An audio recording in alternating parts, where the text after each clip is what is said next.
अब आते हैं इस सवाल पर कि भारत और इंडिया में से क्या सही है।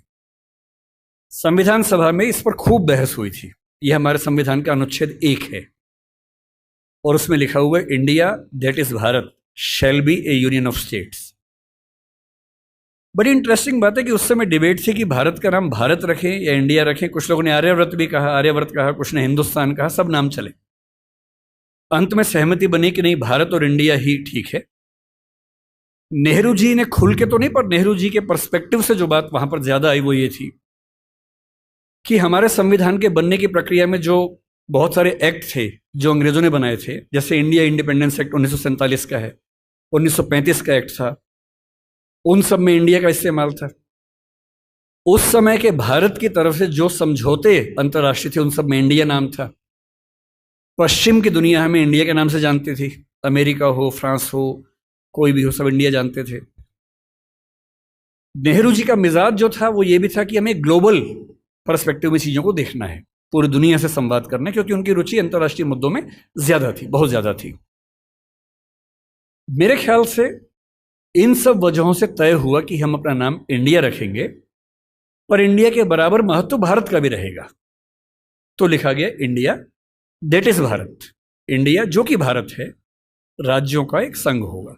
4 दिन पहले की बात है, मैं हॉलैंड में एक टैक्सी में बैठा हुआ था। इंटरेस्टिंग बात सोच के देखिए, टैक्सी का ड्राइवर मोरक्को का रहने वाला था।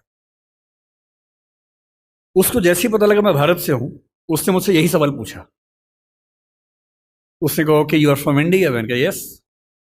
We are listing to a debate India और Bharat, what do you think? मैं बड़ा चकित कि ये मोरक्को का आदमी हॉलैंड में रहता है, इसके मन में ये सवाल आ रहा है। तो मैंने कहा कि ये तो राजनीतिक कारणों से हुआ है, लेकिन बात अपने आप में सही है।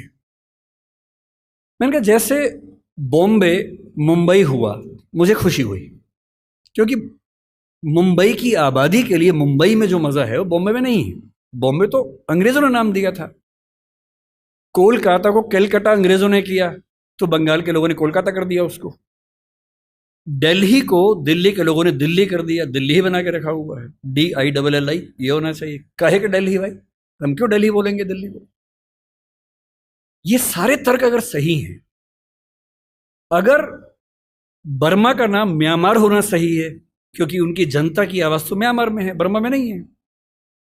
श्रीलंका और सीलोन की डिबेट में वो अपने आप को सीलोन ना मानना चाहे, श्रीलंका मानना चाहें, क्योंकि उनकी भाषा श्रीलंका बोलती है।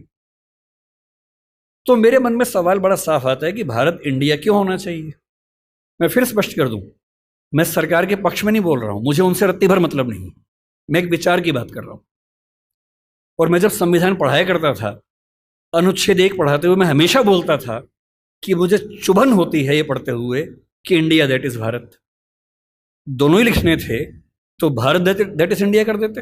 अगर दोनों ही लिखने थे, ठीक है, दोनों रखें, क्या दिक्कत है। इंटरेस्टिंग बात इसके बाद है, मोरक्को के उस ड्राइवर ने उसके बाद पता है क्या कहा, हिंदी में अगर बताऊं, बोले अच्छा अच्छा ये मामला है, अब समझ में आया। फिर बोले कि बड़ी इंटरेस्टिंग बात है, हमारा नाम मोरक्को पड़ गया फ्रेंच लोगों की वजह से। मोरक्को के लोग मोरक्को को मगरिब बोलते हैं। और जब मैं सऊदी अरबिया गया, सऊदी अरब के लोगों ने मुझसे पूछा कहां से आए हो, मैंने कहा मोरक्को। उन्होंने इस भाव से देखा कि मैं पागल हूं, बोले नहीं, मगरिब से आए हो। अगर मगरिब की आबादी खुद को मगरिब कह के खुश है, तो उसे फ्रेंच लोगों की वजह से मोरक्को क्यों कहा जाए? इंडिया शब्द वेस्ट ने दिया और बुरे भाव से दिया। उनकी नजर में इंडियन होने का मतलब है बहुत पिछड़ा हुआ होना, रेड इंडियंस, वेस्ट इंडियंस। तो आज ये क्यों हुआ? मैं समझता हूं कि राजनीतिक निहितार्थ है और उस राजनीति में मेरी रुचि जरा सी भी नहीं है, लेकिन ये आज हो या कभी भी हो, मैं इस पक्ष में हूं कि देश का नाम देश की भाषा में होना चाहिए और देश की भाषा भारत के पक्ष में है। आप इंडिया भी रख लीजिए, इंडिया दैट इज भारत के बदले भारत दैट इज इंडिया मेरी पहली पसंद होगी। मुझे इंडिया से दिक्कत नहीं है, पर भारत मेरी पहली मोहब्बत है।